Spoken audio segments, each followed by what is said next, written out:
Hello, my name is Mike, former lead engineer at San Joaquin Valley Rehab Hospital in Fresno, California. It's part of the Vibra Corporation hospitals, about 60 hospitals nationwide, give or take a little bit, but it's a fairly large outfit. I worked there for almost 14 years. Without a doubt, one of the best, my favorite job that I've ever had. Hands down. I mean, doesn't even come close. Wonderful, wonderful group of people, men and women that work there. The nurses, therapists, and in fact, I want you to understand that nothing I'm going to say in this series of videos, and there is a series of videos that I'm doing, nothing I say should in any way worry you about taking your loved one there. The nurses, therapists, support staff are there for the patients. They're a wonderful, wonderful group of people. Many of them I am honored to call friends. It is, I mean, they perform miracles there. Yeah, it is just an absolutely wonderful facility. The problem that I'm having, the problems that I'm going to be laying out here over the next several videos have to do with problems with the administration and the way that they deal with employees, myself and others. I'm no longer an employee. I was fired in December. But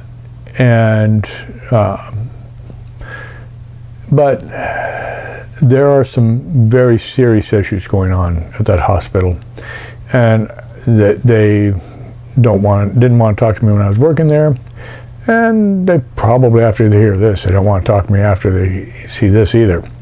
But somebody's got to say something.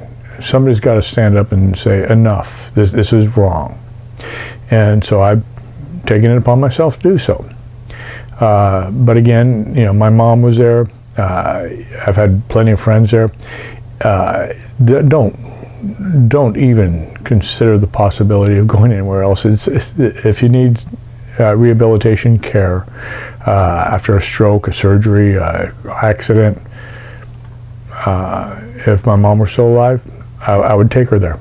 Is that nice a place as far as the care goes? Let's start off with Jill. Jill is a hypothetical person, but I'm going to lay out a series of events with Jill, and you tell me, what do you think? Jill went to work for a company. In this company, it's a male-dominated business. The administration has all male with one female in the administration, the directorships. In one division of the company, 90 to 95% male. They pay on-call pay. On-call pay or standby pay is pay that you are given if you earn, that if you need to respond to a call, either to come into work or to, and you have to be around in order to respond.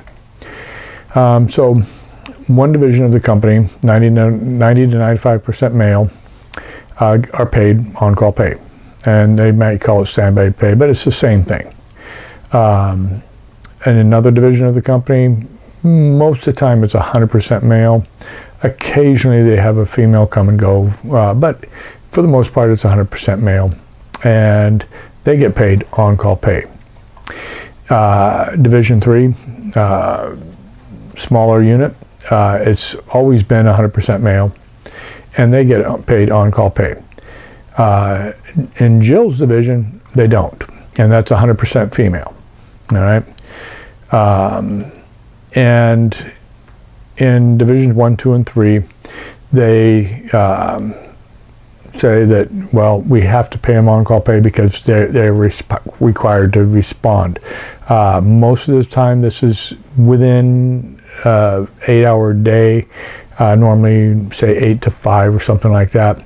They don't get called in normally at 2 in the morning or 1 in the morning, unless something strange goes on, but they can occasionally get called in at that time. Division 1, I'm not sure about, and there may be other divisions that get paid this on-call pay. In Jill's case, they say, oh, Jill's not on call, the manager's on call. Well, if you call the manager, if they answer the phone, which normally they don't, but if they do, they say, I'll call Jill. And this has been like this for a number of years. And there have been times when there was no manager that they did pay Jill on-call pay. But as soon as they got another manager, they stopped it.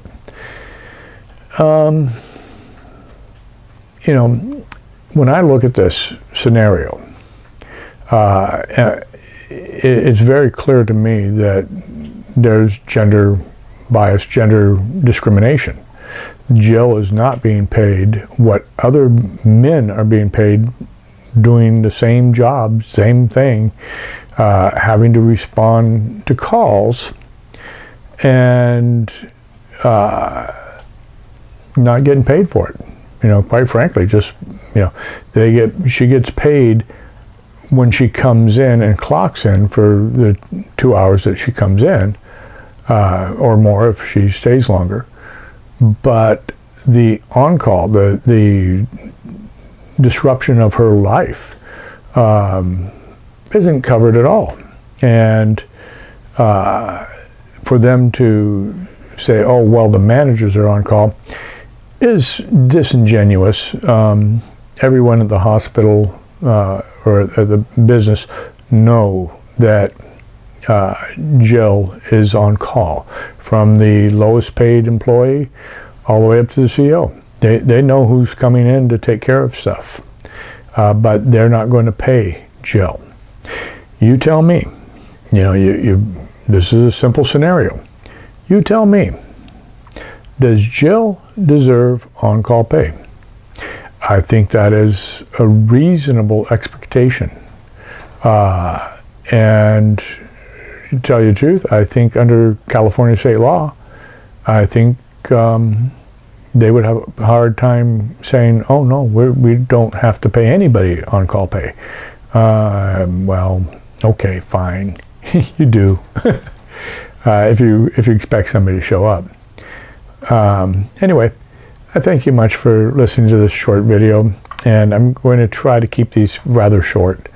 The next video will be a continuation of this, but thank you again for listening, and let me know what you think on the little things. If I can figure out how to get comments on YouTube, I'm not sure. I'm not real comfortable with this stuff. So thank you much, and you have a terrific day now.